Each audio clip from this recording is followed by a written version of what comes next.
രാവിലെ ഇറങ്ങി അങ്ങ് പോയായിരുന്നെങ്കിൽ സ്വസ്ഥത കിട്ടിയായിരുന്നു.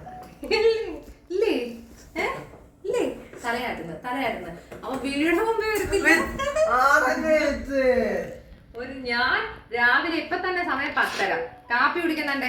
ഇഡലി സാമ്പാറും ആക്കി കൊടുത്തപ്പോ ഞാനിവിടെ കിടന്ന് അലച്ച്. ഇപ്പോഴാന്നോടാ നീ എഴുന്നേറ്റ് വരുന്നത് എന്ന് ചോദിച്ചപ്പോഴേ രാവിലെ അമ്മ ഇറങ്ങി അല്ല അതല്ലല്ലേ എന്തോ പറഞ്ഞപ്പോഴാ 27-28 സർക്കാർ അവധി പ്രഖ്യാപിച്ചാലും ഞാൻ പറഞ്ഞു അപ്പൊ 2 ദിവസം നമുക്ക് പോവണ്ടല്ലോ എന്ന് പറഞ്ഞു. അന്നേരം പറഞ്ഞു അന്നും അമ്മ ഇറങ്ങിപ്പോ രാവിലെ ഞങ്ങൾക്ക് ഇത്തിരി സ്വസ്ഥത കിട്ടുമെന്ന്.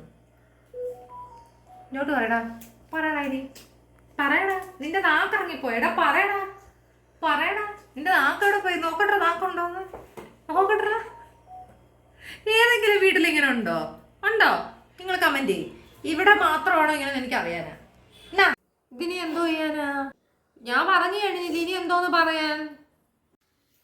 പറഞ്ഞു കേട്ടോ, ഞാൻ വെട്ടി വിഴുങ്ങുന്നു. ഞാൻ ഇങ്ങനെയുള്ള ഈ ചീര മുരിങ്ങയില ഇതൊന്നും ഞാൻ കഴിക്കത്തില്ല. സ്കൂളിൽ കൊണ്ടുപോയാൽ തന്നെ ഞാനൊരു പേരിന് ആരെങ്കിലും കാണിക്കാൻ വേണ്ടി മാത്രം, ഒന്നും കറിയില്ലല്ലോ എന്ന് പറയരുതല്ലോ ആരും, അതുകൊണ്ട് മാത്രം ഞാൻ കൊണ്ടുപോകും. എനിക്ക് ഇലവർഗ്ഗങ്ങളെ എനിക്ക് ഇഷ്ടമല്ല. അത് എന്നാ നിങ്ങളുടെയൊക്കെ ആ പ്രഗ്നൻ്റ് ആയ സമയത്ത് ഞാൻ വെറുത്തതായത് എന്ന് വെച്ചാൽ എല്ലാ ദിവസവും ഉണ്ട്. ഞാൻ ഹോസ്പിറ്റലിൽ ചെക്കപ്പൊക്കെ കഴിഞ്ഞ് വരുമ്പോഴത്തേക്ക് എനിക്ക് ഉച്ച സമയത്ത് എനിക്കൊക്കെ പ്രാന്ത്. ഞാൻ അന്നേരം പറയും വെളിയിൽ നിന്ന് ആഹാരം കഴിച്ചിട്ട് പോകുന്ന വരുമ്പോൾ പറയും വേണ്ട വീട്ടിൽ ചീര വെച്ചിട്ടുണ്ട്, ചീരത്തോരൻ ഇരിപ്പുണ്ട്. ഇതൊക്കെയായിരുന്നു പറിച്ചിട്ട് ഡെയിലി ചീരത്തോരനും ഇതൊക്കെ കഴിച്ചിട്ട് അന്ന് ഇനി കഴിച്ചിട്ടാണോന്ന് അറിഞ്ഞിട്ട് എനിക്കൊന്നും ഇഷ്ടമേ അല്ല. ഇപ്പം കണ്ടോ വെള്ളം നിറച്ച് വെച്ച പിന്നെയൊക്കെ തുരത്താൻ എന്തോ വഴിയൊന്നും പിടികിട്ടുന്നില്ലല്ലേ. പക്ഷെ ഇപ്പം അതുകൊണ്ട് പൂ വളരെ ചെറുത്. എന്താ സംഭവം എന്ന് എനിക്കറിയാൻ വയ്യ. ഇതൊക്കെ തിന്നുന്നത് കൊണ്ടായിരിക്കുമല്ലേ.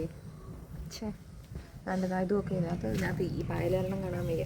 എവിടെയെങ്കിലും പോയിട്ട് മഴയായിട്ട് ഞങ്ങൾ ഗുണമുണ്ടല്ലേ, എല്ലാം ഇങ്ങനെ പൂരിഞ്ഞ് വരാം. അപ്പോഴേ ഇനിയിപ്പോൾ എന്തോ ഉണ്ടാക്കാൻ എടുക്കുന്നതെന്ന് അറിയാൻ മുരിങ്ങയില വെച്ചിട്ട് വരാം. അപ്പാ മുട്ട വരുന്നതാ എന്താ ഒരു മുട്ട ഉണ്ട്, നാളത്തേക്ക് വെച്ചതുകൊണ്ട് ഞാൻ ഇടയ്ക്ക് പിച്ച് വെക്കട്ടെ. ഉടനെ ഉള്ളൊരു മുട്ട അല്ല തിരിച്ചിടുന്നു കേട്ടോ. അതിനാകുമ്പോൾ കഴിച്ച 2 ഉണ്ട്. സ്കൂളിൽ പോയി നാളെ എടുക്കാം, അന്നേരം മണം പോത്തില്ല. നല്ല ഊരുന്നതും ഉണ്ടാന്ന് അറിഞ്ഞില്ലേ പറഞ്ഞു. സൂക്ഷിച്ച് വരണേ ചലന്തി.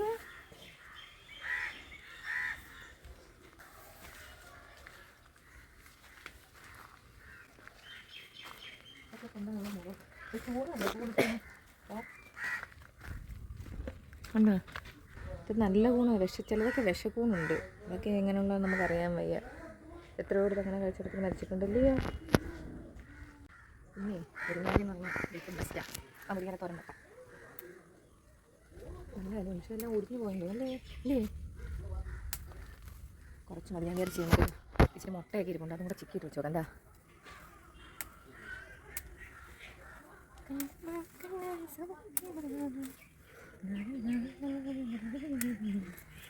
നേരിട്ട് കോവയ്ക്കാണ് പിച്ചെടുക്കുന്നത്. നമുക്ക് പിന്നെ മീൻ മട്ടൻ്റെ മേലെ കൂടെ അതിൽ പിന്തുടർന്ന് നമ്മൾ നോക്കണം.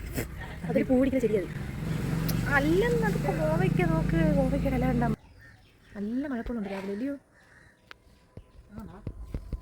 സത്യം അന്ന് വെള്ളം കയറി വെച്ച് ഇന്നലെ വെയിൽ കണ്ടത് കാര്യമായിരുന്നു. ഇനിയിപ്പം നോക്കണ്ട, ഇനിയിപ്പം എന്നാഴ്ച ഫുള്ള് മഴയായിരിക്കും. സ്കൂൾ തുറക്കാൻ പോയല്ലേ. പണ്ടേ പിന്നെ ഇവിടെ ചേട്ടനാണെങ്കിൽ പടവലങ്ങ കൃഷി ചെയ്തിട്ടുണ്ട്. അത് കഴിഞ്ഞ ഒരു വീട് ഇട്ടിട്ടുണ്ട്. എന്ത് പടവലങ്ങയായിരുന്നു അതിനകത്ത്. ഇപ്പം ചീനിനത്തേക്കുക നല്ല എന്ത് വന്നിരിച്ചിനിയാ പുഴുത്തൻ ചെയ്യും. രാവിലെ ഇതിങ്ങനെ ഇറങ്ങുന്ന രസമല്ലേ.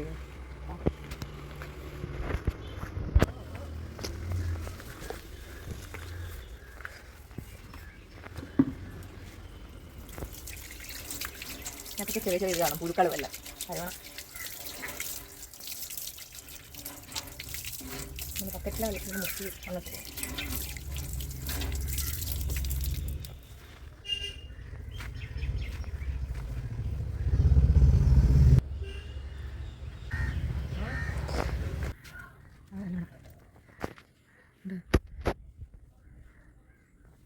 ചുമപ്പ് കൊണ്ട് വെച്ചിട്ടുണ്ട് ഞാൻ. അപ്പം അത് നോക്കാൻ പോകുമ്പോൾ ആ ചുമപ്പ് ഞാൻ മഴ പെയ്ത് തുടങ്ങിയതിൻ്റെ അന്ന് കൊണ്ട് കുഴിച്ച് വെച്ചതായിരുന്നു. അതിൻ്റെ അവസ്ഥ എന്തെന്ന് ഞാൻ പിന്നെ നോക്കിയിരുന്നില്ല. പിന്നെ ഫുള്ള് വെയിലായിരുന്നു ഇവിടെ. കണ്ടോ, കിളിക്കായിരിക്കും ഇല്ലേ? ഇതും വെള്ളയാണ് ഇത് നിൽക്കുന്നത്. ഇത് ഞാൻ രണ്ടാമതൊരെണ്ണം വെട്ടി വെച്ചത്. എന്തായാലും അതങ്ങ് കളിച്ച്. ഇനി അതൊന്ന് തറയിലോട്ട് മാറ്റി നടണം. ഞാനൊരു ജോലിയുണ്ട്. കിളിക്കണം തോന്നല്ലോ. ഇത്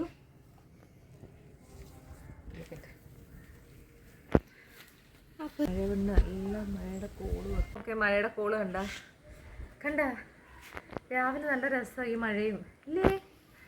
അപ്പം ഇതൊക്കെ കറി വെച്ച് ചോറുമൊക്കെ ആക്കി നമുക്കിരിക്കാം. എന്താ അങ്ങനെ ടോക്ക് ചെയ്ത് നമ്മുടെ ഈ മുരിങ്ങയില ഉണ്ടല്ലോ, ഒരുപാട് ഗുണങ്ങളുള്ളതാ കേട്ടോ.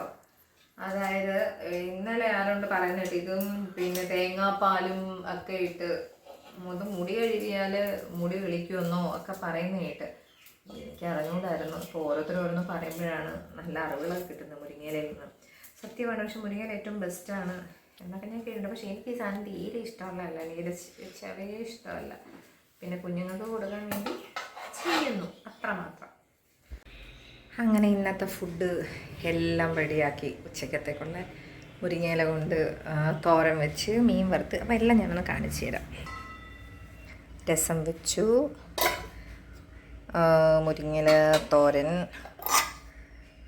വെഴുക്കുവറ്റത്ത് ഇവിടെ പിടിച്ചിട്ടുണ്ടോ, ഇച്ചിരിയേ ഉള്ളായിരുന്നു, അതൊന്ന് അഡ്ജസ്റ്റ് ചെയ്ത്, മീൻ വറുത്തത്, മീൻ കറി. അപ്പോൾ ഇത്രയാണ് കേട്ടോ ഇന്നത്തെ ഞങ്ങളുടെ ഫുഡ്. അപ്പോൾ ഇന്നത്തെ വ്ളോഗ് ഇത്രയേ ഉള്ളൂ കേട്ടോ. അപ്പോൾ ഇനി അടുത്ത വ്ളോഗായിട്ട് വീണ്ടും കാണാം. ബൈ.